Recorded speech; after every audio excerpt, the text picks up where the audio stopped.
সকলোকে নমস্কাৰ জনাই মই জোনালী হাজৰিকা জোনালী ফেমিলি ইণ্ডাষ্ট্ৰীলৈ পুনৰবাৰ স্বাগতম জনাই আজি খুব এক্সাইটেড হৈ আছোঁ এযোৰ নতুন ডিজাইনৰ পিয়'ৰ মুগাত যিহেতু মই ফুলৰ তেনেকৈ বনোৱা নাছিলোঁ কেনেকুৱানো হৈছে ডিজাইনটো চাওঁ লাগি আছে যিহেতু বাইদেউগৰাকীয়ে মই ভিডিঅ' পঠিয়াইছিলোঁ ইয়াত অৰ্ডাৰ কৰিবলৈ আহোঁতে সেই বাইদেউগৰাকী দি গৈছে এইটো এৰি ডিজাইনৰ ফুল আৰু এইটো দেখিছে গছা ডিজাইনৰ মিনা কৰা আৰু এইখিনি মুগা সূতাৰে যিটো ফুল কৰে তেনেকুৱা অলপ দি দিয়া হৈছে বাইদেউ মুগা সূতাৰ পৰা অলপ দি দিব লাগে বুলি কৈছিলে ঠিক এনেকৈ ধৰণে দি দিয়া হৈছে চাওকচোন খুব ধুনীয়া লাগিছে ন বাৰু কালাৰকেইটা খুব মৰম লগা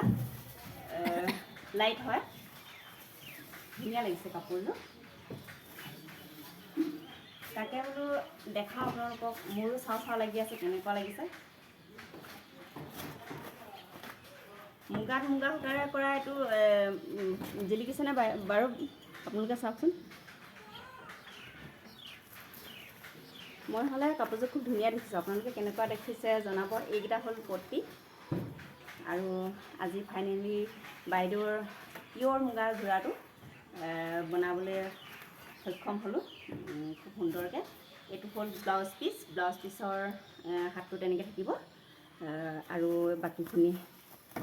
এইটো হ'ল বাইদেউ বোলে পিঠি একেবাৰে ওপৰলৈকে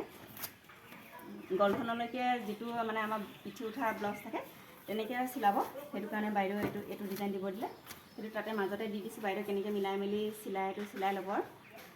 তেনেকৈ মাজতে দিবলৈ কৈছিলে এটা এনেকৈ দি দিয়া হৈছে আৰু চিলাই মেলি ৰেডি কৰিলে নিশ্চয় আৰু ভাল লাগিব কাপোৰযোৰ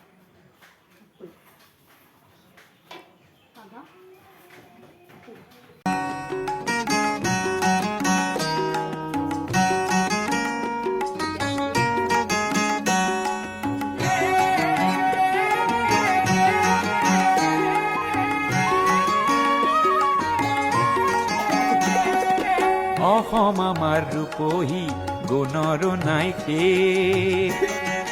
ভাৰতৰে পূৰ্ব দিশৰ সূৰ্য উঠা দে অসমী আই ৰূপহী গুণৰো নাই শেষ